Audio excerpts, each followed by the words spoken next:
We're at G&G Specialized Carriers in Muskego, Wisconsin. We have the new Trail King double drop with European style steering, similar to Faymonville and Goldhofer steering. So that's why I'm just calling it European steering. I don't technically know what Trail King calls this trailer, but these three axles will steer based off of your kingpin. There's a wedge that locks into the kingpin, and this is a video for my drivers to learn how to hook up to it or how to set up the steering. First, dump the air in your truck. Make sure your fifth wheel is slid all the way back. And here, the trailer is too high to hook up the truck, so we're going to start the engine. Choke gas is on, throttle. Start. This valve is always in the normal position. That's different from a Faymonville. You do not need to turn this to start the engine. This stays in the normal position. Turn it to this position if you're disconnecting any couplers on the trailer, like if you're putting extensions in or taking them out.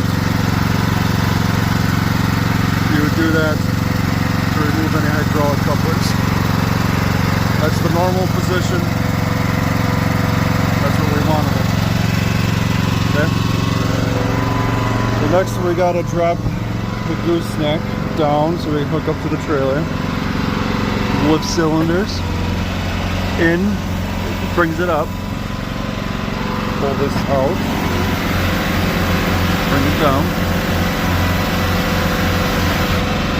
Now I'm going to go hop back up in the truck and lock the fifth wheel in. Alright, now I got the fifth wheel locked in. I did a tug test on it. Make sure you do a tug test, just like you should be doing on Faymonvilles and Goldhofers as well. Next is to lock this wedge in to the fifth wheel.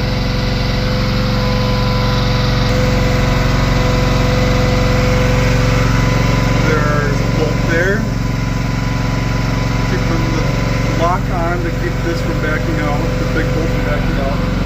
On the other side there's another one. I already took it out. Make sure you take that out. The size of the socket is 11/16 for the small bolts to take the lock off. Here's the lock itself. It pulls right off.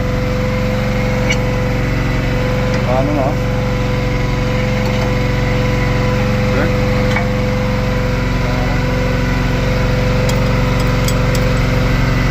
Adjustable. Tighten this into the fifth wheel. This is loosening. Feels like it was pretty tight set up for this fifth wheel already. So it should have been backed off more before I hooked up to it. The previous driver should have backed it off more. But I'm just going to tighten it back up. I know I'm tight because I did my tug test.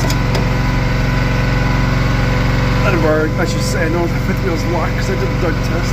Sometimes if this is too tight when you hook up to it, when you do a tug test it won't connect.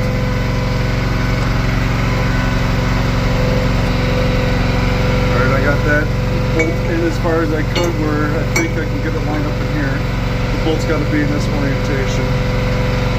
As you can see, this locks it in. Put the bolts back in on the side to keep the lock on. Alright, I got the bolts back in. I got the wedge tightened in the fifth wheel. Got the lock on. If this trailer dog tracks on you, first place to start is here. See if this wedge is loose. There's a very real possibility when you start driving down the road that you didn't do this correctly. And room will be made in there and you got to come back in here and tighten this again. It's a normal thing that happens with these Faymonvilles and Goldhofers, and now this Trail King, I'm going to assume the same thing's going to happen here. Okay, next we're going to lift the trailer up off the ground. Well, next, sorry, bring the air up on the truck. I got the air dumped. Bring the air up.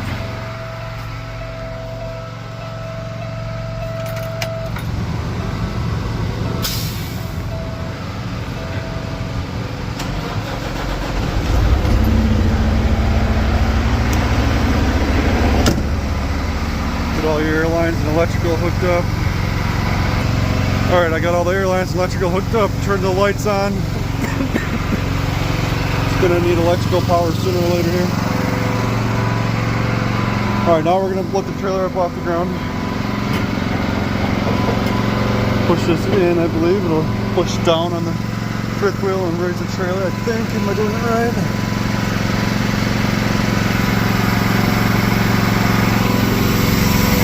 Nope, I'm doing it wrong.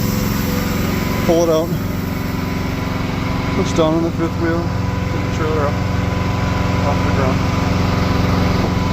You'd be better doing this before you bring the air up if you're loaded. I got no weight on this trailer, so it's okay, but if you got weight on, bring the trailer up off the ground first, and then bring the air bins up on the truck. Alright, this is a major difference between a Faymonville and a Goldhofer and this Trail King. This has these plates that you gotta bring back. With this handle, hard to do with one hand here.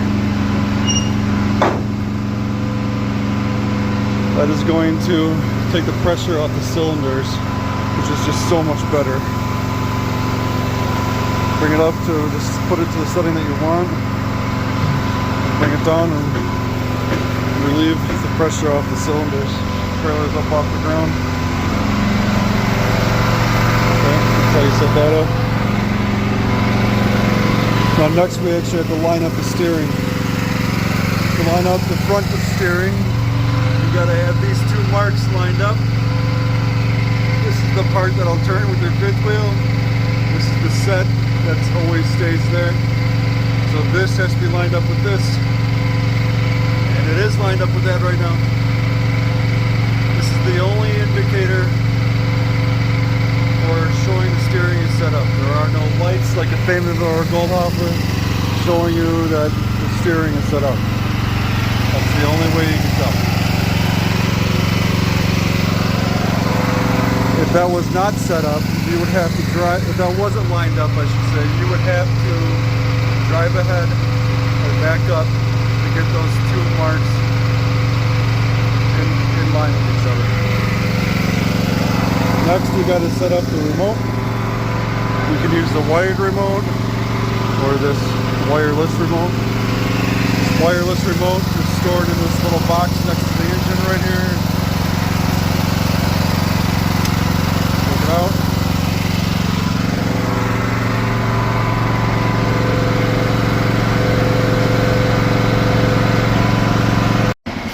Alright, we switched trucks because I thought there was an issue with the wiring on the truck, but there wasn't. You just got to have your key switch on. You can't have just the lights on. Your key switch on your truck has to be on in order to hook up, or in order for the steering to work with the remote on this trailer. Without that key on, you're not going to be able to turn this light on. This green light won't go on.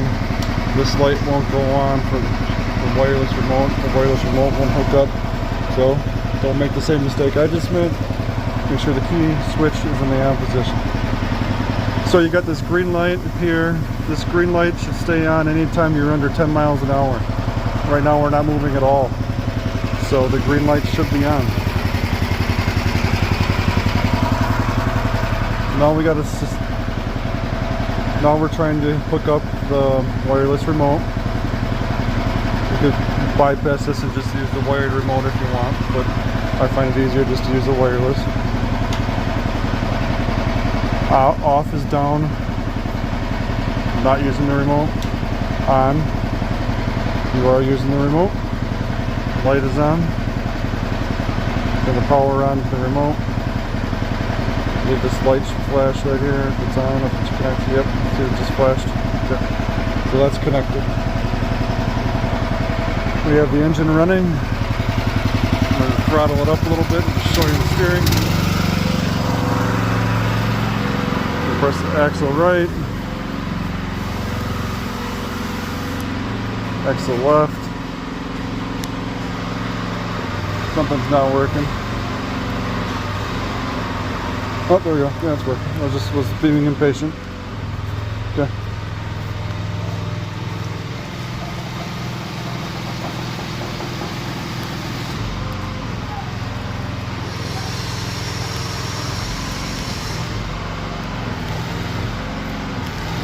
Okay, that says how you steer the trailer with the remote. Okay? But we do got to worry about setting up the steering. So we got the fifth wheel steering lined up already. Let's go double check that right now. I might have just screwed it up because I was using the remote. And I did screw it up because I was using the remote. Right now I'm going to go pull ahead and line that up again and pause the video. Alright, we hooked up a different truck, as I mentioned before. And the alignment came undone in the front end on the kingpin steering. I got those two lines lined up now.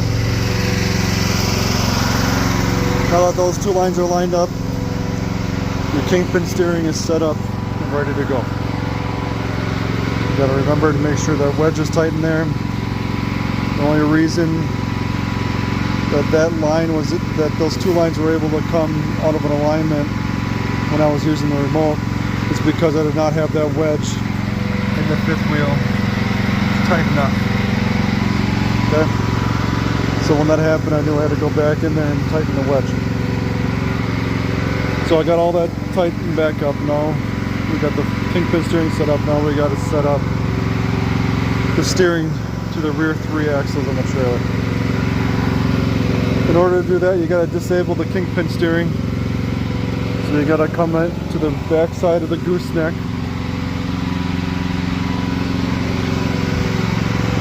And the gooseneck has this valve right here. Kingpin steering valve. Okay, when you're going down the road, you want to use the kingpin steering. You got to have it enabled. When you want to bypass the kingpin steering and use the remote, either a remote, the wired remote, or the wireless remote, you got to set it into kingpin steering disabled, which is down, the down position. Down position bypasses the kingpin steering and allows you to steer the rear end without the kingpin steering working at all. Okay? So the only way to see where your alignment mark is, to figure out if your axles are aligned, is with this bar in front of the front axle on the driver's side. See, this bar moves with the steering.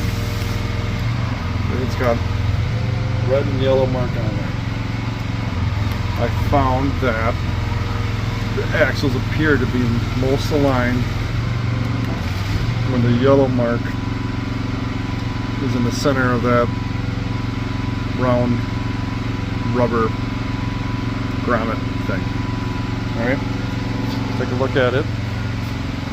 These axles are pretty darn straight.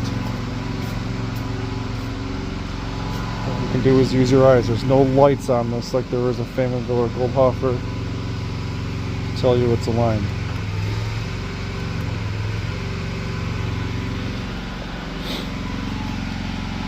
Those look straight to me. I'm gonna go back up here and check again. Yep, and the yellow mark is in the center. So now you have the rear end steering lined up. You have the kingpin steering lined up. Now you want to try to get your pressures even here. Bad thing for this video is that these pressures are equal right now. I wish they weren't. But I'm going to show you how you can equalize these pressures. If you have the rear end lined up, you have your kingpin steering lined up, and these pressures are out of whack, what you can do. You have to bleed the steering pressure. Okay? We don't need to bleed it to zero, but this sticker just above there shows you how to do it. It tells you how to do it. Set the kingpin steering valve to enable. So we gotta go back up here. Put this into kingpin steering enable. The next step was to put this valve into the bleed position. So it's a normal position. It'll always be in the normal position unless you're trying to bleed the steering system. That position is in bleed position. And you're going to come over here. You gotta have, must have the engine turned off. The remote will still work. And you just press left or right. See, it brings the pressures down.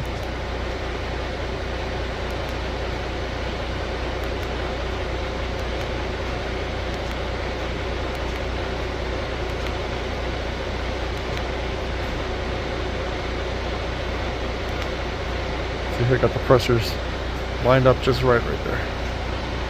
All right. So if your pressures were out of whack, that is a way to get your two pressures in alignment after your steering is aligned. That should, after that, you should have your steering set up and ready to go. You don't want to lose all the pressure in your system, otherwise you got to bring the pressure back up if you go all the way down to zero. So if you just press those buttons enough until they're in alignment, these pressures are in alignment, you're good to go. Your steering is all set up after that. Alright, I forgot to say one thing at the very end of the video I made for the steering on this trailer. I was talking about bleeding the steering and getting your pressures equal. I had you put the bleed valve into the bleed position.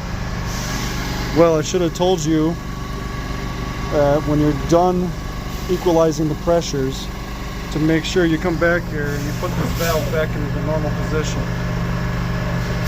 This is the normal position, obviously, as I just said, and that is how you will travel down the road. That in the normal position. And that's it. Now you should be all set to go.